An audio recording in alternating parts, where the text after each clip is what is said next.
Yep. Just a couple of seconds and we are prompt and ready.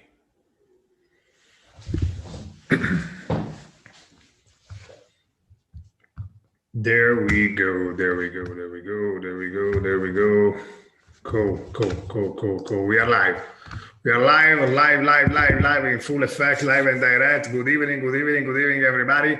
Welcome to Books and Friends. Welcome to the Books and Friends TV. Super happy, super excited to have you here, guys. I'm David Shapi. I'm your host. This is the first episode of the Books and Friends TV. We are super excited for this first episode, first Q&A special conversation with a super special guest author, which is already here with us. We are going to present another book. We are going to present another super book. We're going to get more about a super buzzing theme related to the business world, innovative, strategic, super trending, hot potato, elephant in the room for many leaders, organizations, and businesses. And clearly, we'll be together for the next more or less 30-40 minutes. Stay with us. Before getting into that, before diving into our special Q&A with our special guest author, and before introducing him, clearly, let me just give you a little bit of context about what Books and Friends is, what the Books and Friends TV is. Books and Friends TV is a digital TV where we share knowledge in a friendly way, in real time, on the latest economic, political, technological, environmental, social, and legal issues. We do that by involving authors from around the world who have decided to share their knowledge, their expertise about the things they've learned, discovered, found over the course of their professional experiences, professional work, careers.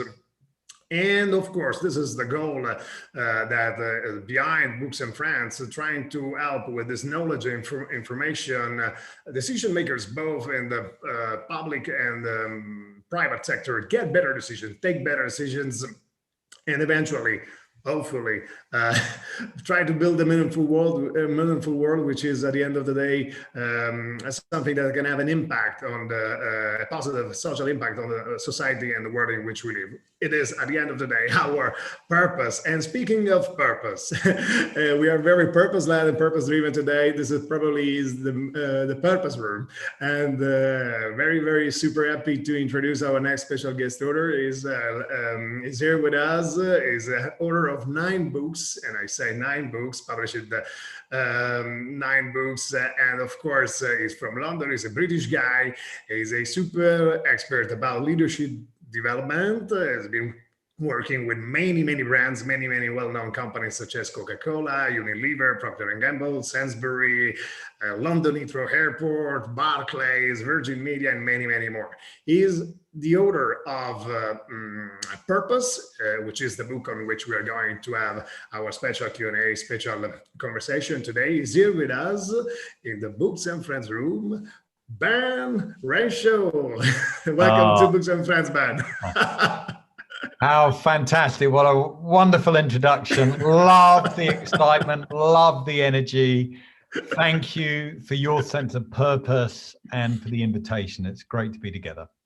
It's a super honor and privilege and a pleasure to have you. Thank you for deciding to join us and for being with us. Fascinating to catch up. Your book is simply fantastic, simply useful and informative, and clearly, above all, in my opinion, is very usable. So everyone can read that, everyone can use that. It's full of methodologies, frameworks, real stories, examples, models for action.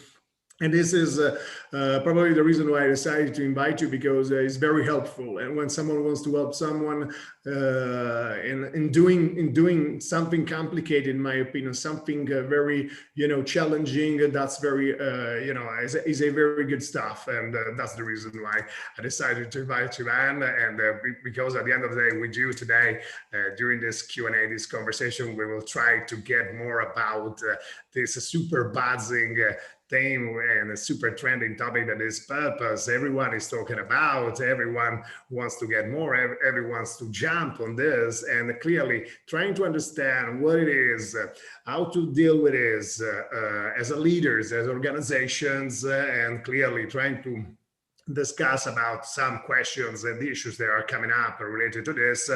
It will be very, very, very great. I like to just give a little bit of, contacts, ways to get in touch with us. We are live on Zoom right now, and also on YouTube. If you want, you can share your comments, share your questions, folks, doubts, and clearly reflection of purpose and purpose development. Ben is here with us to try to help us fix that. and that's it. Let's start with this Q&A and let's get it started. And clearly, Ben, thanks for this work. Great track records, great experience about it. We've been working on leadership development with many brands.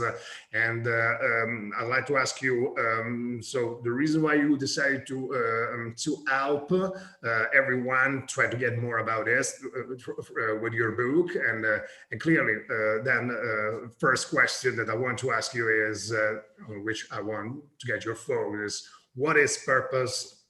What it is not, which is clearly the point of the matter, to get it right, to get results, and clearly then trying to give a little bit of orientation, trying to understand how to bring that to life, how to stick to that, and discussing about some questions, issues related to that.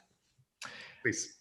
Thank you very much. So let me just take you back to the beginning, really, for myself. So, because the question of purpose and why we do what we do has always been with me. However, not in the way that I now articulate and express it in terms of a purpose. But I started life out as a classical musician. So I was a violinist, and I grew up at a little specialist music school just outside London called the Yehudi Menuhin School. And Lord Menuhin, who was the creator and the founder of a school, he was probably one of the greatest violinists that ever lived.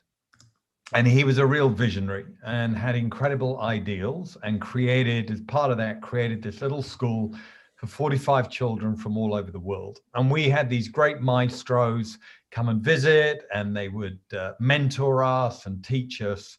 And in fact, my father was my headmaster, so he ran the school. So I grew up in a niche environment in which people were very driven.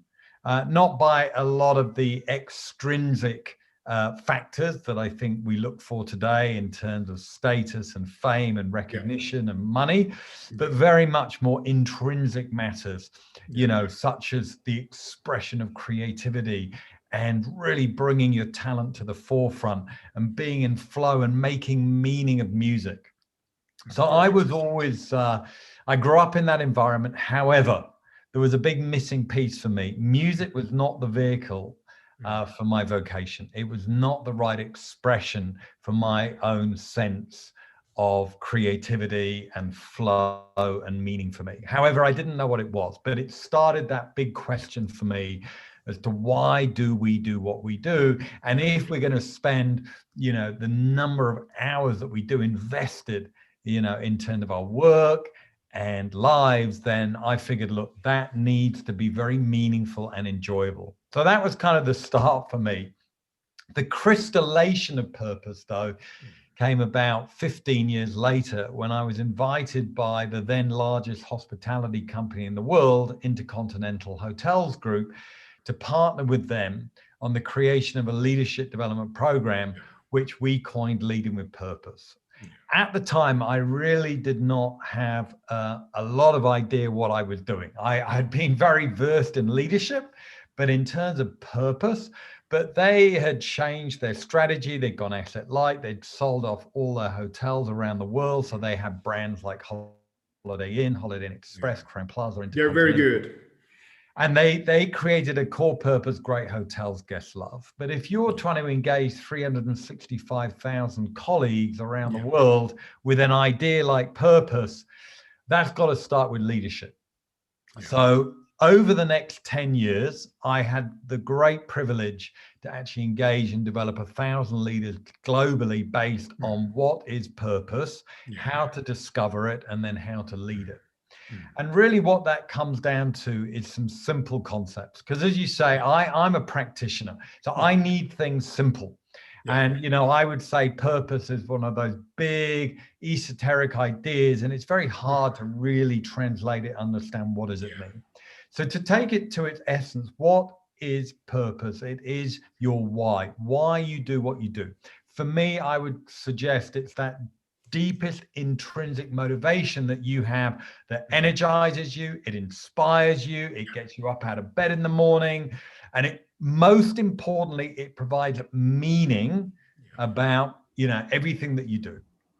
It also really provides direction in terms of where you're heading, and it provides a framework upon which you can make decisions about what's really important and what matters for you.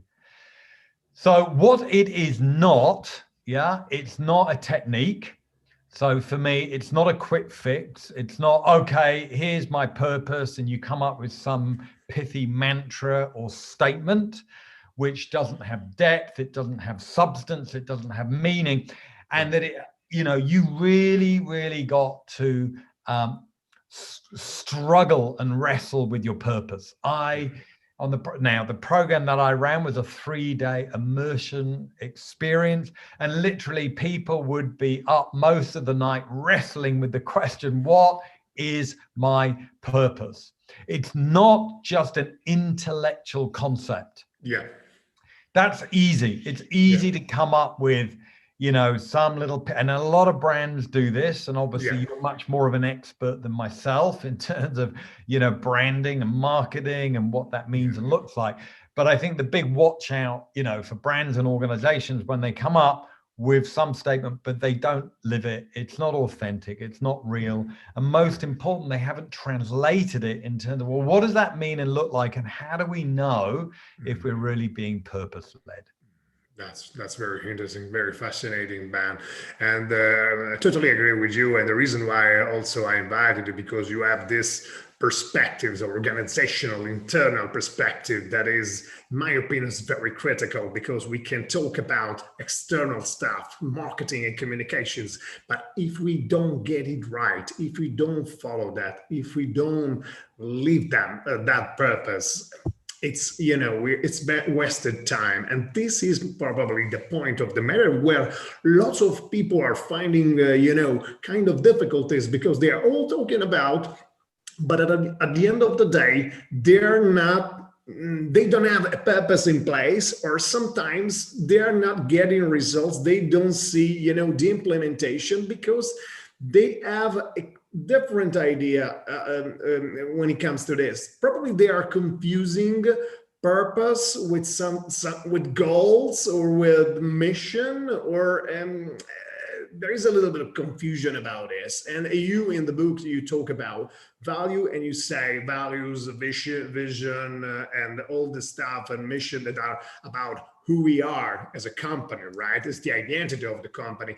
And you say purpose is not a value, right? And there are different things. And probably on this is where the companies are failing, trying to, you know, define it as it should be, as you said. So you're something that gives you orientation, gives you a little bit of clarity, and as you say, I like a lot meaning, connection. I love your quote when you say, purpose is a way to relate to the world. That is my favorite question, because when we understand when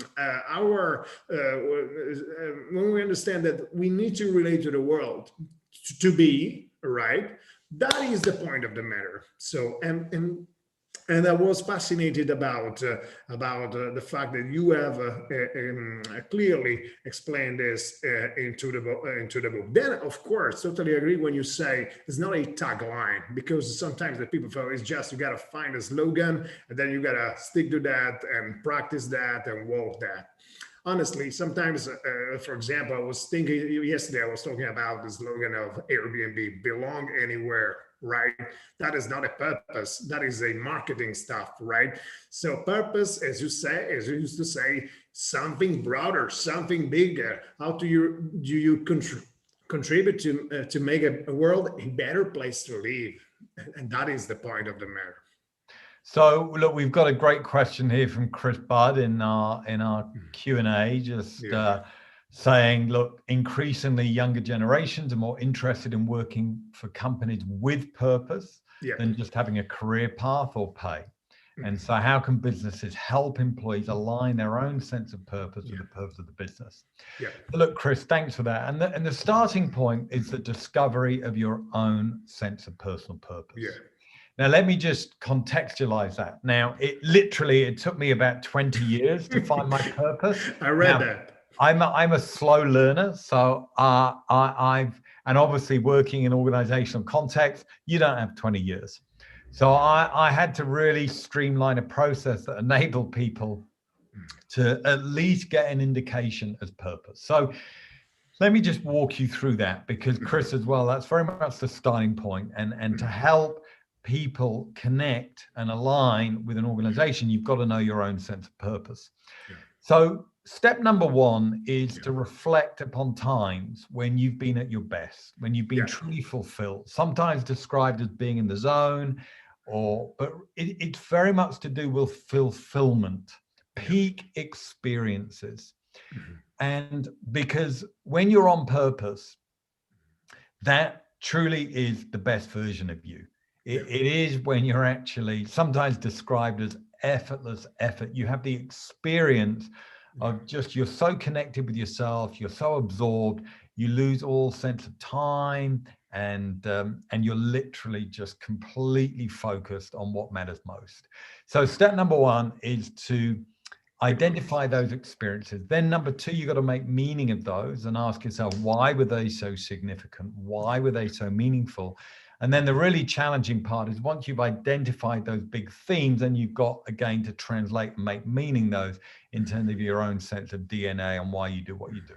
So to bring that to life, let me give you from my own personal experience. So as I mentioned earlier, grew up as a musician. That was not my thing. But growing up at school, what I did love and where I got my energy from was playing sports, in particular English football, soccer. So I like that. You know, number one is about the event. Number two, make meaning. So the event for me was playing sport. The meaning of that was passion. Then later on in life, when I left education and I started traveling. So traveling was the next big experience for me. And the meaning of that for me was about learning.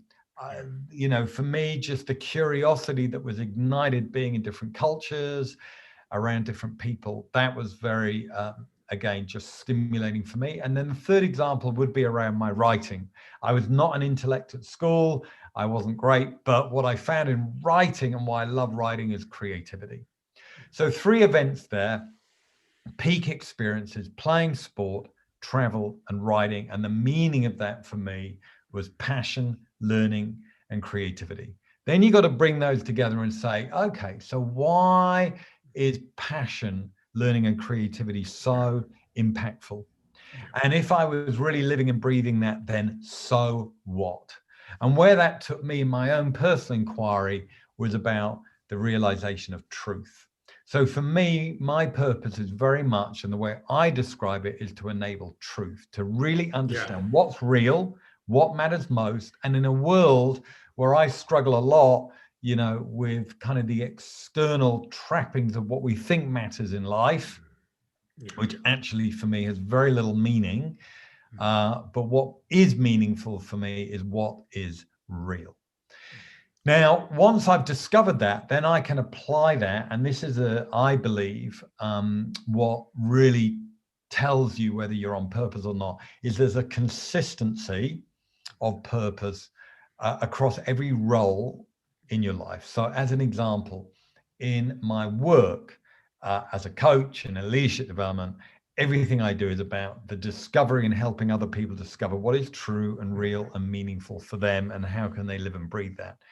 As a father of 3 children, teenagers, you know, for me, look, of course, I have a point of view about how I would love my kids to show up. But at the end of the day, if they turn around and say, Dad, thank you for helping me discover what's true and real for me, that is job done. And then as a member of society, again, for me, my ability to contribute what's meaningful and to help society connect. And I love your language of helping create a better world. That, again, is what resonates with me. Now, so when you're looking at that, so you identify your personal purpose and you've got clarity about that. And then you begin to understand, okay, so what does that mean and look like? And therefore the opportunity to align that with an organization. So I'll give you a quick example on that. So I work, you mentioned Heathrow. So Heathrow Airport. It's an amazing institution, the gateway to the UK, unfortunately, obviously very challenged at the moment with COVID. Absolutely. But their purpose is to make every journey better. And they've spent the last 10 years really absolutely with a relentless focus on that. And one leader that I coached there, and I know that he won't mind me mentioning him because he's a remarkable man, somebody called Jonathan, who is the director of security. So he runs their entire security operations. He's got 4,500 colleagues he looks after. It's a very complex business. You've got security, you've got intelligence, you've got border force, you've got multiple stakeholder groups, and then you've got 86 million passengers that you're serving every year in a normal year. So the way he describes his purpose is the art of the possible. And that's where he gets his energy from. And his background is actually commercial. So he had no operational experience when he came in to one of the most operationalized roles in this country. But because of the art of the possible, and that's where he gets his energy from, when he came into operations, he was really intrigued and fascinated by what was possible. At the time, Heathrow had very big, stretching growth aspirations. And so in our coaching work and applying the art of the possible, he came up with 3 things in terms of making meaning of his purpose with the organization, which was to protect, serve, and grow. So for him, that meant his role was to help protect the country, because you're there, you're right at the front line, you're security. Number 2 is serve. You're serving 86 million passengers a year, and you need to give them a meaningful experience. And thirdly, growth. Because of his ability to protect and serve, it would help grow the company.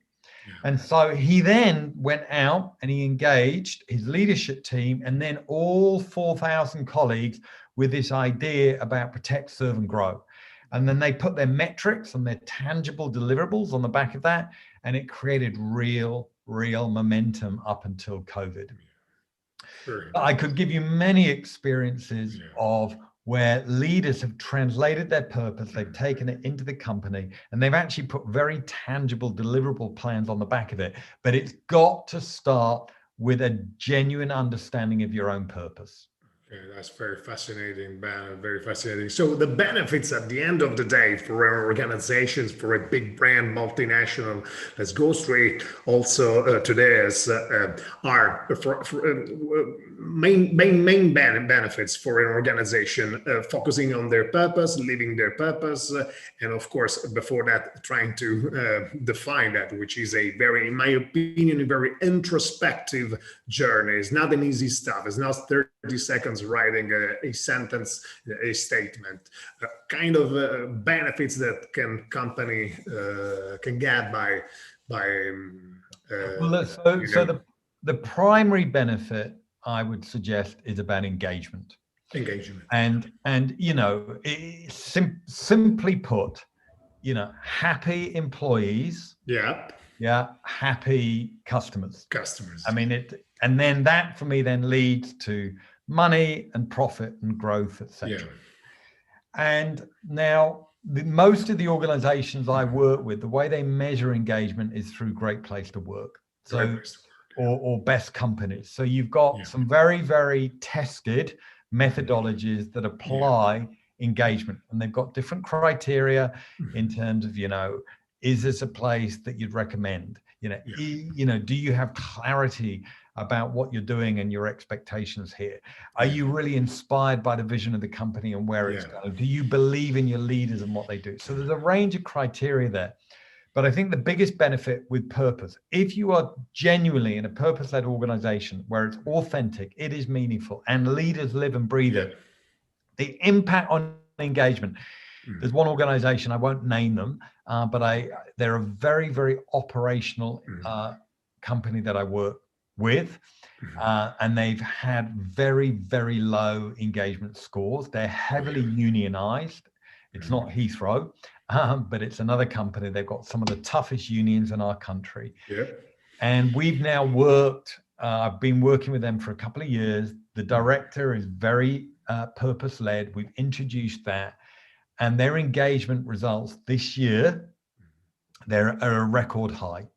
And they've never experienced this. And that's in the year of COVID. So they can make and then as a consequence of that, they can make a translation to some really important metrics that they have, which are things like safety, reliability, and attendance. So very tangible priorities as an organization, but absolutely guided by engagement. So engagement is number one. Coming out of that, then I think you're looking at, talent. You're looking at attraction of talent, the retention of talent, the development of talent. Talent is people, and for me, organizations are made up of people, and whatever products or services that you're delivering at the end of the day, it really, the differentiator is the quality of your people. Right. So if you're able to really attract people who resonate with a sense of purpose, that are excited by that, and that are driven by that, and they want to develop and grow by that, it's a different ballgame. And then I think tangibly then for a company, it's very much in terms of reputation. So the third benefit, I would say, and we're seeing a lot of that today where companies, they're signing up for things like B Corp, or they're, in America last year, where there is the Business Roundtable, 260 American CEOs. They ripped up their constitution. They put purpose at the heart of it. Someone like BlackRock, absolutely at the heart of that, going, no, number one is not just, shareholder return. It's about serving all multiple stakeholder groups, putting things like sustainability at the heart of that. And I think companies that don't do that now, you are history. You will not survive. You will not attract talent unless you stand for something meaningful and you want to contribute to a better world. True. Totally agree with you. I like this. And and there are also researchers that are proving this. For example, there is a one from EY that say that purposeful companies outperform the stock market by 42%. So this is a very great approach, in my opinion. So forgetting the approach, that probably this is the message: profit-driven, profit-led business, and go purpose-led business, because people probably are not buying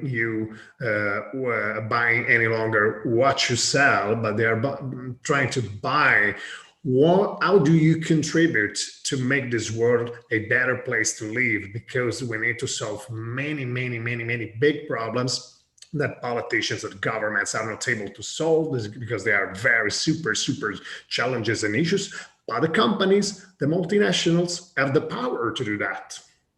This is more or less my opinion about it. I'd like to ask you, so this is going to be a kind of leadership commitment. So does purpose start at the top? Is leadership the things that matter when it comes to executing the purpose, operationalizing the purpose, and living the purpose?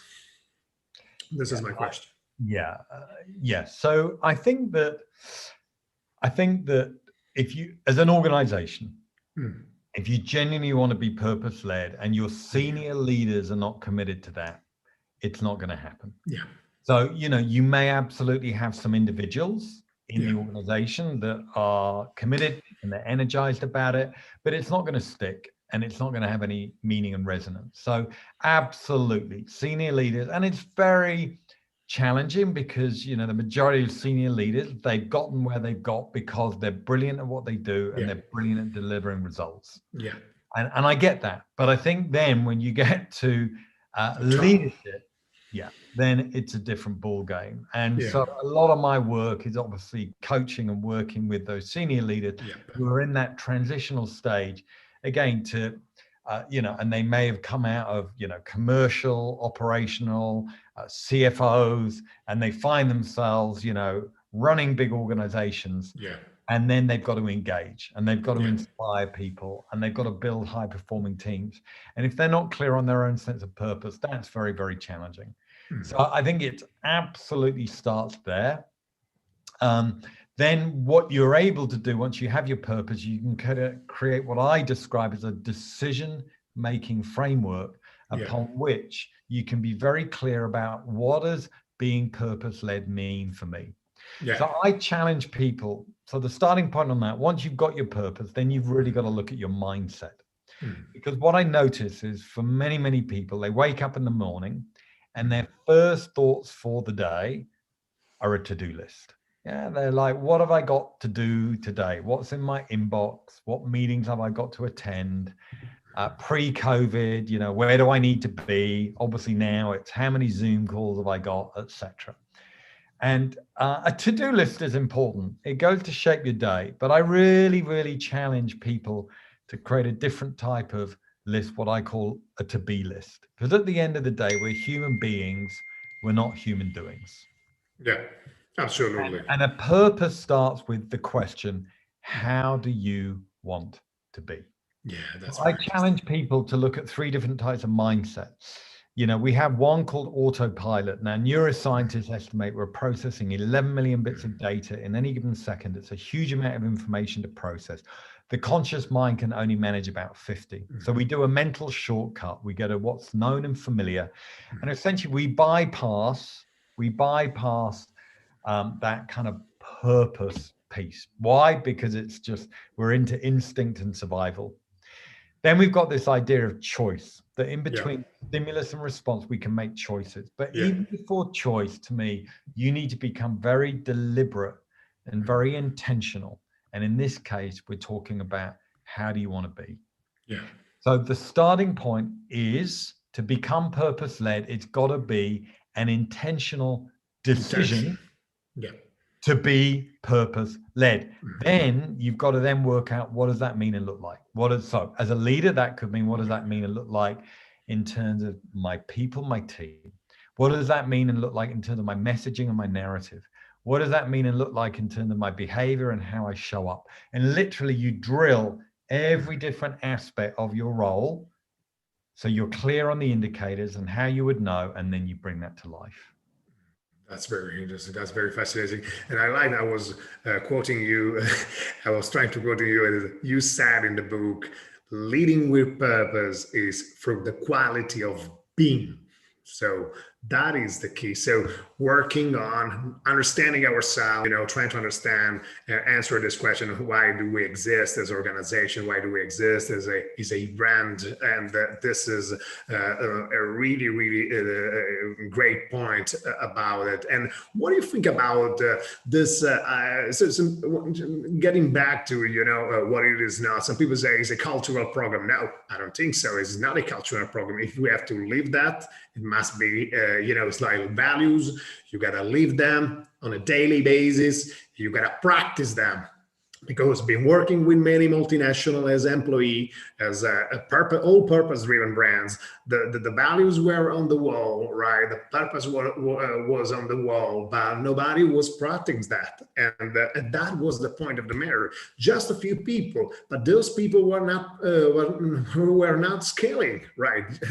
And that was, and those brands, those purpose-driven brands, just one, has totally collapsed because they've been focused only on profits and trying to, extract value, capitalize on the brands and profiting from the brand. But at the end of the day, no vision, no strategy, no purpose. They've totally collapsed. The company has been acquired by another multinational. It doesn't exist any longer as a brand in the industry. But that is the point of the matter. In my opinion, we need to find a solution about this, because we can have a brand, the brand. We need, as you say, we need to work with leaders, trying to understand who we are, focusing on being and trying to be authentic leader, as you say. But how about appointing a chief purpose officer, and what kind of characteristics should this person have to make sure that we get results?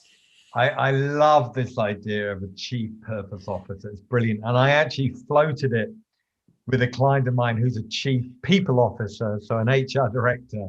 And she loved it. She thought, fantastic, a chief purpose officer. Look, I think if there was such a role, I think, and to be a custodian of that for an organization. So number one, you have to be it.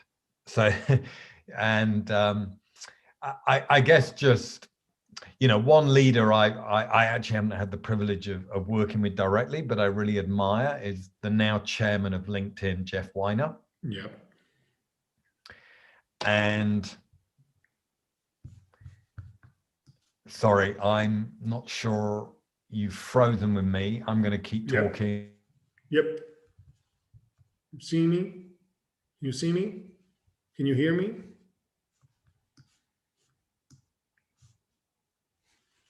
Can you see me, guys? Can you hear me, guys? I'm not sure we are connected. I'm not sure we are live. I think we are live and trying to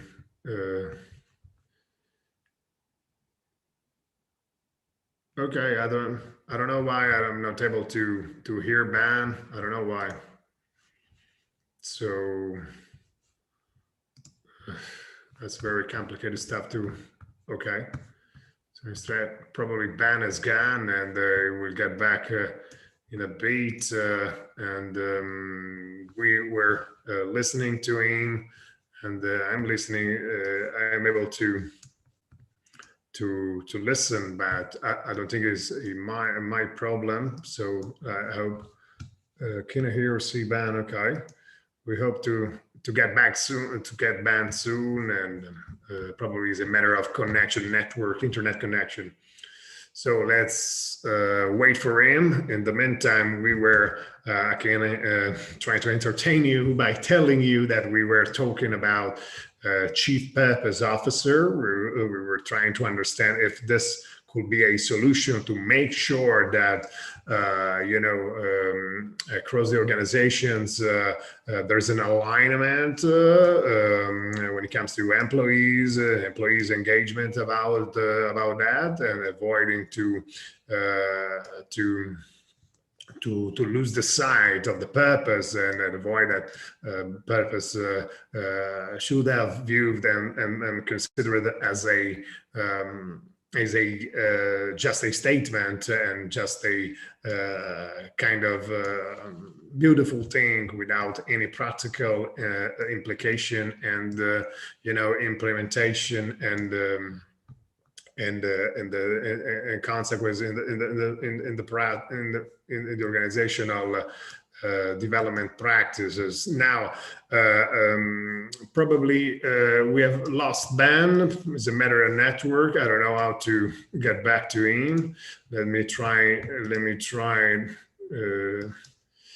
don't know. We lost him. So, guys, we reached the point in 39 minutes.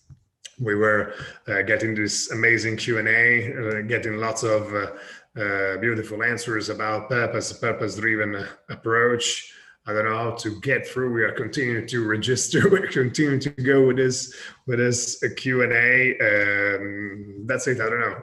We'll probably get back. I will continue to entertain. I wanted to ask you other questions to Ben. For example, if this precise moment, so pandemic was the pandemic crisis we are living, the world in which the period in which we are living, where everything is crazy, it's very turbulent times.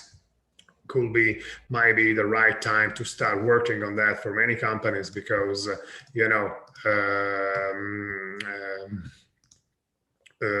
what happens is many entrepreneurs, many businesses are trying to rethink and trying to adjust their business model based on what happened, trying to get a new diversification of the business. And probably this is going to be the right moment to work on that. And I like to know this. I wanted to know this from Ben, if their opinions and folks. Okay, guys, I think that Ben is not coming. Okay, we got it. Hey, here we go. No worries, Bess. I was trying to entertain, telling things about purpose, and thank you so much for coming in. I could not get back in. I don't know what happened. Can you hear me now? Yeah. Yeah. Okay. We were talking about purpose. It happens. This is technology, guys. This is the world today. So we cannot complain about it. We cannot complain anyone. And this is, is a kind of reality. And now we were talking about Chief Purpose Officer. It's not a cultural program. We need to get engaged about that. How do we get through? Yeah, so look, a chief purpose officer. So look, number one, they have to live and breathe purpose. So, they have to be, cultural ambassadors and live and breathe it. I think then, from that perspective, I look at purpose in an organization kind of through three lenses. So number one is people. So I think they have to then really, and probably to be honest with you, the person that's best qualified as a chief purpose officer is a chief people officer, because it's people is so much at the heart. So you've got the people agenda, then you've got the customer proposition. So you've got the customer, and I think so there's a clear linkage between people and the customer, and then you've got the business. And I think there's a golden thread that runs throughout. So that purpose is completely consistent and manifests itself with the people agenda, the customer proposition, and then, the delivery of the business. And I think from a business perspective, what I noticed today, that probably the most important agenda item on that is sustainability. So you'd need somebody, and that's not just in terms of environmental factors, but that is genuinely creating a sustainable business that helps create a better world. And I think if you've got that all joined up, that's a very, very powerful proposition.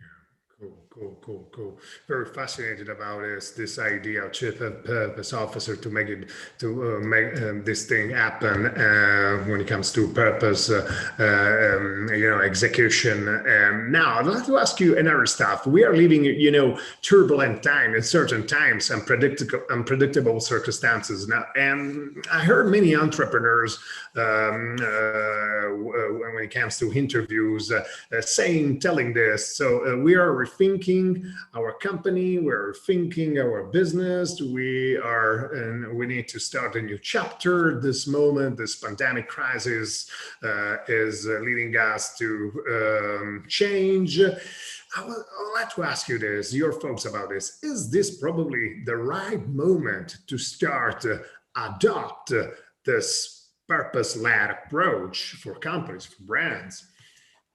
Yeah, look, obviously I'm biased, so I would of course say yes, but I genuinely think actually it has been amplified by global pandemic. So I think that what COVID has done, from what I can tell, my experience and working with clients and companies at the moment, it's really, really challenging people to think about why they do what they do and what really matters. And, then that, so obviously there's the whole economic impact, and then there's the creation of jobs, but also then a big impact on people's mental health and their well-being. And diversity. So I think just, running business as normal, it's just not an option. We have to really, really take care of people in a very different way. Otherwise, I'm seeing it every day where, as an example, people's mental health is really challenged. So, so I think that now is a very powerful time. Coming into a new year, it's again being able to really take people on that journey, authentically engage with it. But it's not a quick fix. It's not an overnight job. So I think don't just jump on the purpose bandwagon. Really consider it carefully. As an organization, when you're looking at developing purpose, you need to go back, subject obviously to the longevity of the company. You need to go back into the archives of the company. Really, it's very much based on, what are the stories, what's the essence, what's the DNA of the company, and how do you bring that to life as a team in terms of identifying your purpose and why you exist as a team and what really joins you and what connects you as a team. Again, that's a very collaborative process to go on. And then we have individual purpose. So, all of that's described in the book and the various processes that you can go through. But I would say now is a great time to engage with it. Yeah, absolutely. Totally agree with you. And of course, I like when you say, even if it's a very challenging time for many brands have been hurt and damaged by this pandemic crisis. But at the end of the day, there are also emerging brands. Totally brands that are booming, they're exploding. For example, if you think about it, Zoom is exploding. Many technological brands are completely eating everything. Amazon, and probably among these brands, that might be some brands that might have thinking to work about it, because now are becoming very big and very big giants. And when you become big, at the end of the day, you gotta give a little bit of orientation, a sense of direction to the company. Maybe the business is working strongly, but probably you never thought about the idea of purpose. And this might be the starting, the starting point for many new emerging brands. Absolutely. I think it's a great starting point, but also companies of the size of Amazon, when you're biggest in the world, I mean, they're very, very clear in terms of their direction around the customer obsession, the innovation, the thinking long term.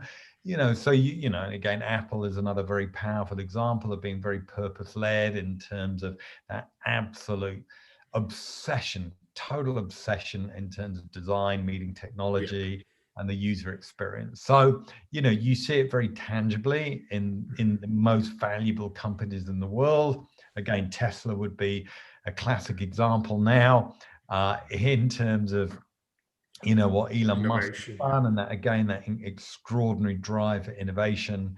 And then you can create a whole brand and just smash through the market like that. So I think that it's a very powerful proposition. But I would just bring you back, and maybe for us to finish on a personal note in terms of, look, I genuinely think one of the greatest opportunities in life is to discover your purpose. And one of the biggest gifts and joys in life is to live it. So wherever, if you're listening to this and you're a little bit curious, start with yourself. Start with, why do you do what you do? Where do you get your energy from? What are you truly passionate about? Make meaning of that. And then just really explore that in terms of your own sense of purpose. And then how can you authentically engage that with others? And whatever the outcome, you truly will have an authentic experience with life itself. Fantastic, fantastic. Ben, I know that you are now out with another book, with a new book. That I was very curious, but it seems that it's strictly connected to purpose, because it's being. And I wanted to get a little bit about this, and I was curious about it.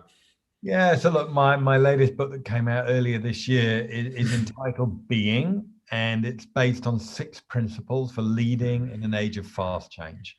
And again, it's just my experience of, what does it take to lead in this environment? So we're looking at qualities such as humility and vulnerability and psychological safety and adaptability and being very dynamic and creative and flexible, and your ability to connect and really build relationship, and will also bring in vision and purpose. So all the elements that I would suggest that as modern leaders, you need to embody today. Fantastic, fantastic, fantastic. We got more or less at the end, just 10 minutes left, and we are at the end of this episode of the Books and Friends TV first Q&A. Thank you for very much, Ben, for joining us. I'd like to greet and thank you for helping us getting more about this buzzing, super buzzing trend, and to get it right from many perspectives. Congratulations again for your books, and we do look forward to your next books, and it will be fantastic to catch up again. I'd like to ask you if someone that has followed, our listeners and followers, want to get in touch with you, how can they get to you, and if there is some way to collaborate, and this is more or less the last questions. How do you can you professionally help them, and how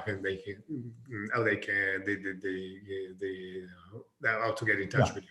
Yeah, look, I mean, the simplest way is just get to the website, benrenshaw.com, and join me there. Otherwise, I'm pretty active on LinkedIn. So if you link in with me, that would be fantastic, and then we can keep in touch. We do just have a question here. Now, do you have another question? Okay. Yeah, from Lawrence Chapter. Okay, got it.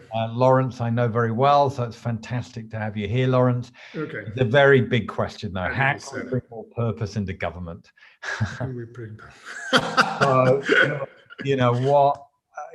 again, I mean, it almost brings me to my knees, because I think when we look at our political environment, it's probably the biggest absence of purpose, which really, really breaks my heart.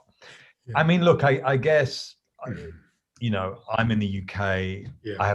I have no answers to that. I cannot see how, with our current government.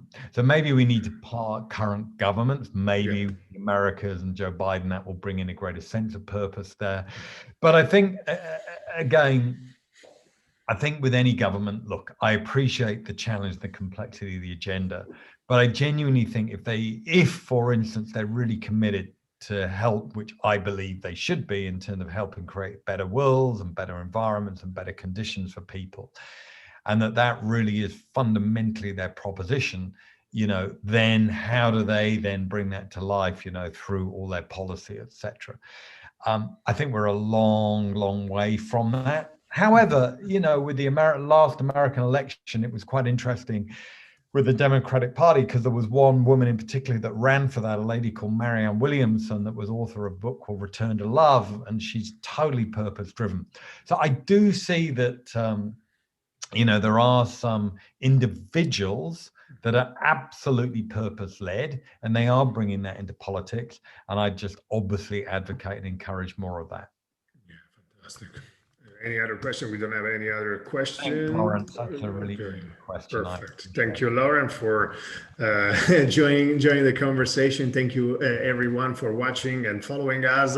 If you really enjoyed this episode of the Books and Friends TV, this Q&A with Ben, clearly subscribe to our YouTube channel and get to our website or the Ben's website to get more about what he does, and clearly how we everything about the next Q&As, next conversation with other super special guests, others we are going to get in the upcoming weeks, upcoming months. Clearly, Ben is out with Purpose and Being. You can find those books on Amazon, and clearly you can buy those books from there. We will leave you all the links related to the books and related to Ben's in order to help you get in touch with him. I would like to leave you with this from the Ben's book, and I extracted probably the quote that I like the most, which is this: purpose creates